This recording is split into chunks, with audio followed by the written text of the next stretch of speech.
Guys, welcome back. This is Eric here with Guitarsenal, and today we are going to be talking about T-Bone Walker. That's right, a lot of those little chords and little quirks and weird things I've thrown in there, I learned from T-Bone Walker. And guys, T-Bone Walker was the pioneer of electric blues guitar. He's the grandfather of modern blues music. He was one of the first people to record, guitar work with an electric guitar and doing it in a blues setting. And T-Bone Walker wrote hundreds of songs.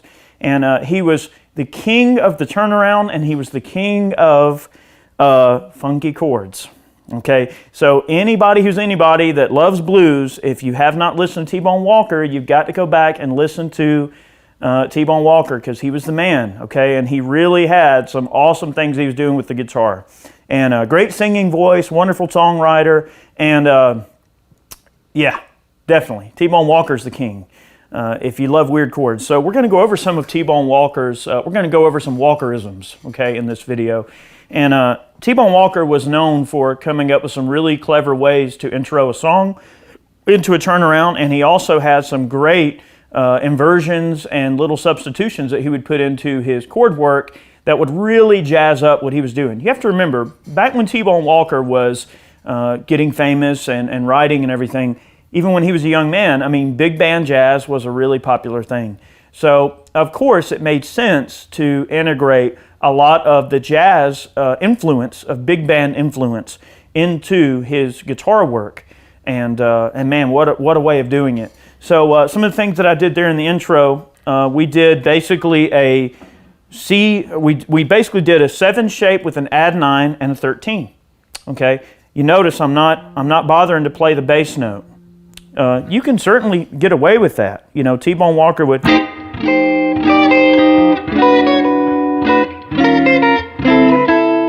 I find it's a little cleaner just to grab the bulk of the chord, because remember, in big band music, the guitar back then was still kind of a sideline, backline type of instrument. So a lot of jazz players played simplified versions of the chords a little bit. If the bass player's back down there walking on a line and he's holding down the roots and he's basically forming what is the implied key that everything is in. If a bass player is walking in A, for instance, I don't necessarily have to play just this big old airy A shape, because back during T-Bone Walker's days, with so many instruments in the mix, you wouldn't have a big flubby crazy sounding chord. You would focus on the fundamentals of the chord and the extensions and inversions of the chord to help define like what direction that music's going in. So for instance, if the band is playing in A and we're on the 1 chord, a T-Bone Walkerism would be to grab this half diminished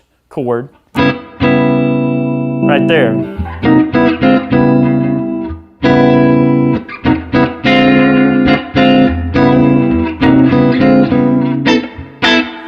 That sounds so much more jazzy, right? Especially if you just use your thumb to kind of rake the chord. It's not so, like, listen how brash this sounds, right? If I go, okay, that's got a use, but if I use my thumb like T-Bone Walker did, then we get into this, you know, just like Wes Montgomery.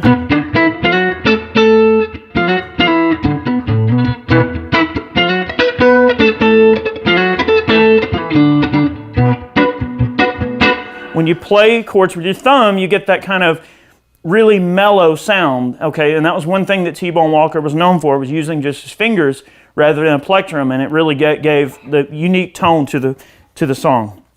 So using that half diminished, basically what you're going to do is kind of pretend that this, like in this case, if we're talking about the key of A, we'll just keep it in the key of A for the purposes of these demonstrations.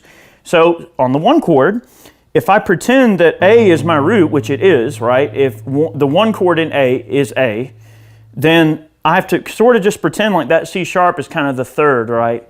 So it would almost be an inversion in a way, because you got to think the rest of the chord, if we just look at it in terms of shapes, and this is probably the way T-Bone Walker rationalized it, is if I take my thumb and I grab that A, or if I just play, in this case, the open A, I'm just playing an A7.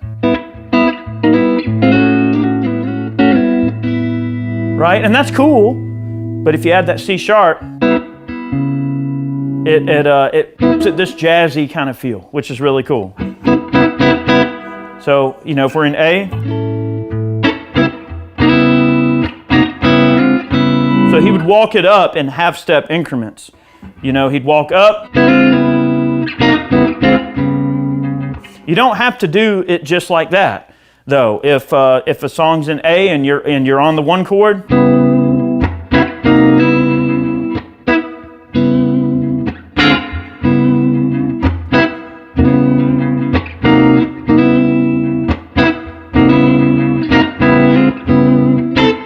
all right, then go into the 4.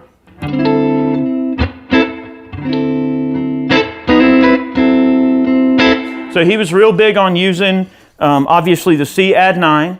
I mean, and that's a popular blues chord that obviously is a very commonly used chord nowadays. But in T-Bone Walker's days, it was kind of new for a guitarist to integrate those jazzy kind of chords into the blues. And especially the way that he would reach up and grab that 13 and add it in there is a very special way of playing that chord that I learned from T-Bone Walker. So instead of merely just, let's just say the boring way of going to a 4 would be to go to.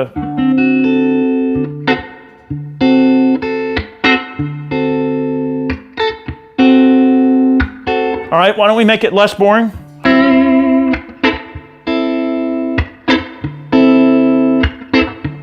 All right, that's cool. Why don't we make it even less boring?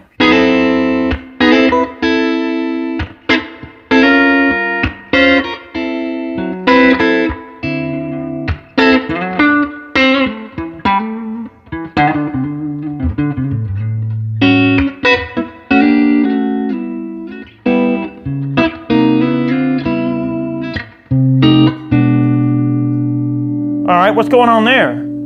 Well, think about it. In big band and jazz, you know, 2 chords are very common. So you have that 2 chord in the A position is going to be a minor chord always. But he would substitute that B minor 6 for the 5 chord. So instead of going, you might hear a guitarist do that now. Right? Okay, you're going into a 5 chord in an A progression, which would be E. You're going into a 5 chord, they may just step that down. So they'll take that set, this is basically an F7, add 9,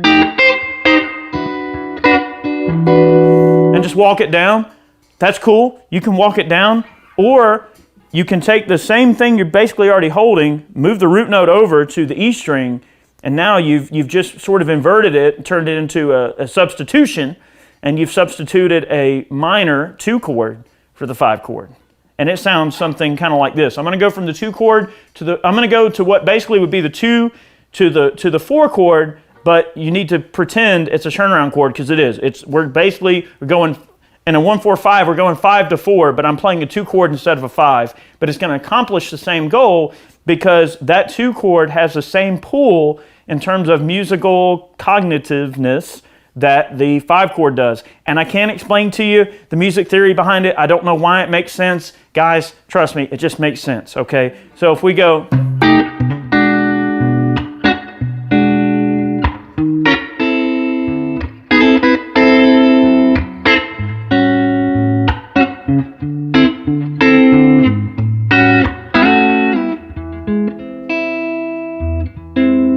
All right, what do we do there? Well, that's a 5 chord, but it's augmented. So T-Bone Walker also used a lot of augmented chords, okay? And usually it was on a turnaround chord. So if you hear Stormy Monday, the intro to Stormy Monday is an augmented chord. You know, if I play it, you're going to know instantly it's... Okay. B.B. King was greatly influenced by T-Bone Walker. They had opportunities to play together and everything, and I'm a humongous B.B. King guy. I mean, I grew up listening to B.B. King. I got to see him twice before he passed away, and I know that B.B. King was a very big, he was influenced a lot by T-Bone Walker. So obviously, if you hear lots of B.B. King tunes, you're always going to hear that augmented chord as a 5 chord.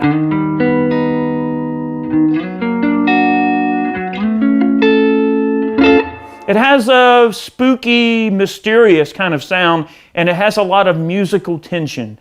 When you hear an augmented chord, it wants to go somewhere. And the blues answer is to go right into the 1. So that's why on Stormy Monday, when you hear that D augment, man, it's just got to jump to G. It's got to resolve to G. It just has to. The musical tension is like forces of the universe just pulling that music into that direction. So certain chords provide tension, and they provide a little bit of musical tension and a little bit of musical movement, right? If I'm in the key of A, and I go up to the 2 chord, which is B minor, man, it's got to go somewhere, right? Does it have to go up to the next minor? The 3 chord's a minor. So certain chords provide movement to go somewhere else, and some chords provide tension, and some chords provide structure. So knowing what those chords are and how they come together is what really, I think, helps develop your ear in terms of when to use which chords and in what context. You can overdo some of them, but if used tastefully, those T-Bone Walkerisms can really add a lot of fun factor into your playing. Okay, so the biggest thing is that half diminished. And then like if I'm in A, the 2 chord would be a B minor 6. And again, walking down. All right, think T-Bone Walker, walking. Don't be afraid to approach from a half step, and don't be afraid to go down a half step to the intended note that you want to go to, because that is a very T-Bone Walker trait. And I've integrated it so much into my guitar playing that I don't even think about it. If I'm going to a 5 chord, even if I'm not going to use an odd chord or a weird chord, I'm always going to think in my mind, okay, it just sounds right to have that, to approach that from 1 step down. Even if the song doesn't call for it, if it's just a 1-4-5, if I do that in the right place, it's still going to be musically valid, it's going to sound right, and it's going to add a little bit of a kind of a swagger to what's going on. And that comes from the old big band chords that T-Bone Walker integrated into his playing and integrated into his blues writing. So let's talk about some T-Bone Walker intros, like the way we played those 7, add 9, 13, crazy kind of jazzy, big, airy chords. So again, what I did in the intro there is if I'm going...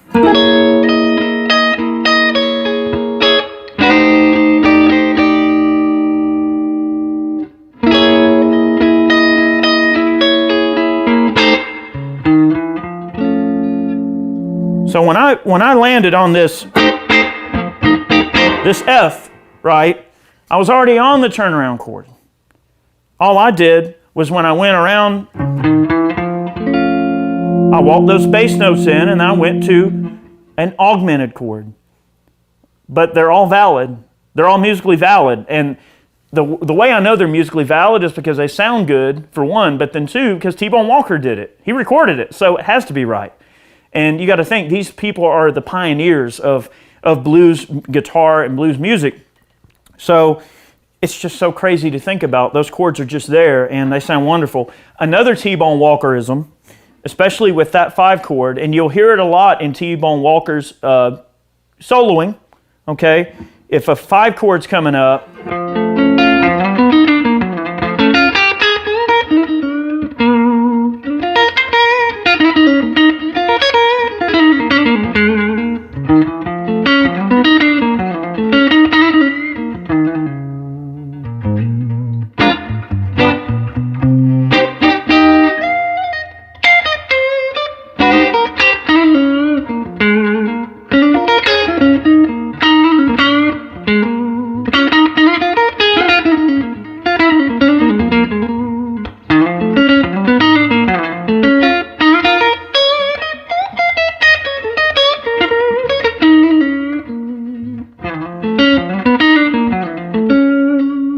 all he's doing is just sliding that diminished chord up.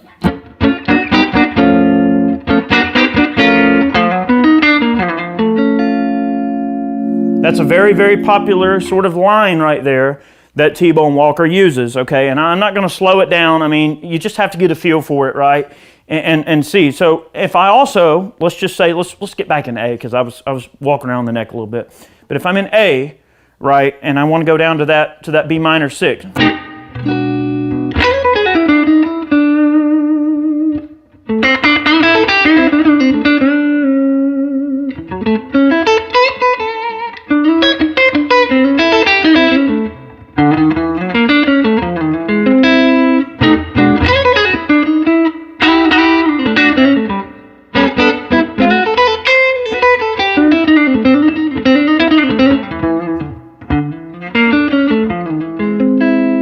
or that's augmented, or if in minor 6.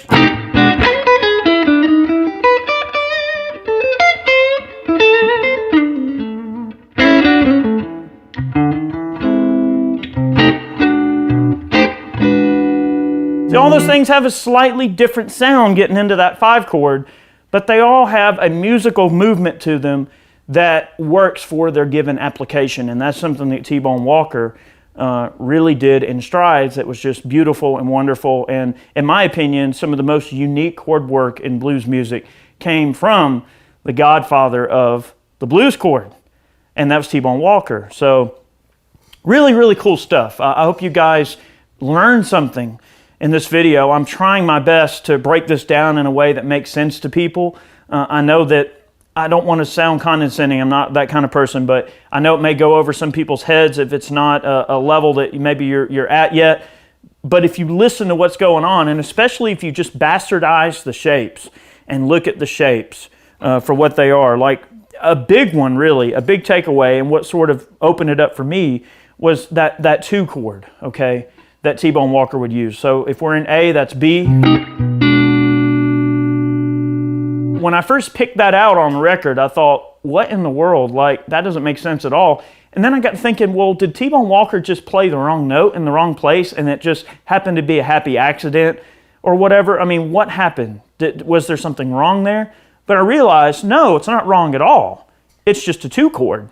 And because of the musical tension that it provides, it still works as a turnaround chord for a 5 chord. And also, when you, again, get into bastardizing shapes, listen to what I'm doing right now. Don't think about where my hands are at. Listen to the difference between these 2 movements.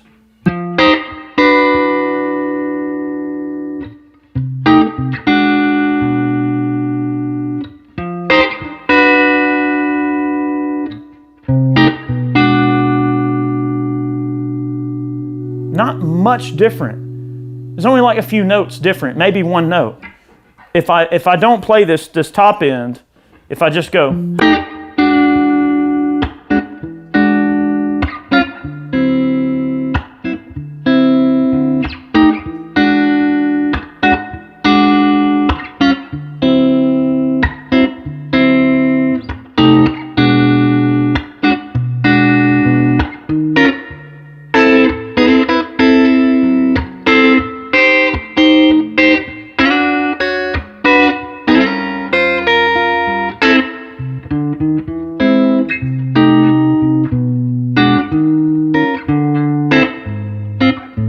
you know what I mean? It gets into that walking territory a little bit. So those passing tones are really providing a lot of cool factors. So hopefully that makes a little bit of sense to you guys. I mean, the way you apply those things can really mean the difference in funking something up really crazy, getting a lot of good funk going in there, some kind of cool class that you're adding into just a simple blues progression. And it's a lot of fun. So guys, thank you for watching today's video. I hope that you learned something. I hope I'm not too dry here. I hope that I'm making sense to y'all, that some of y'all can follow this. T-Bone Walker is definitely the godfather of the music that we know and love today.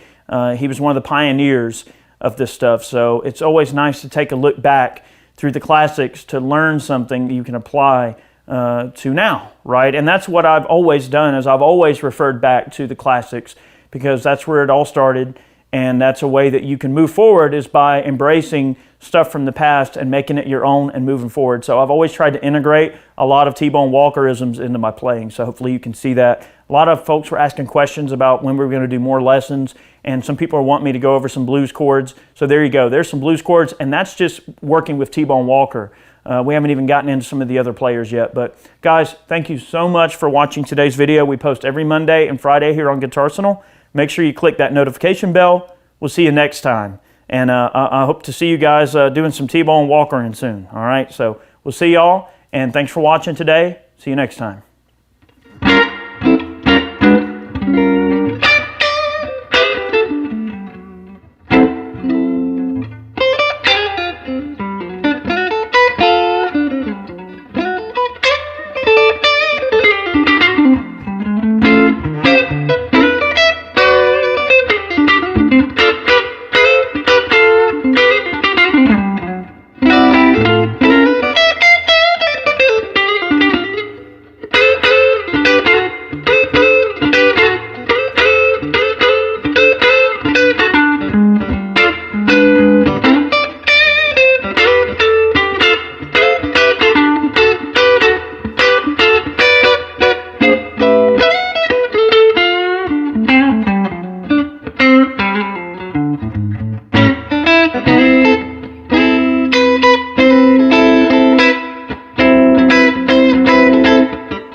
Thank you.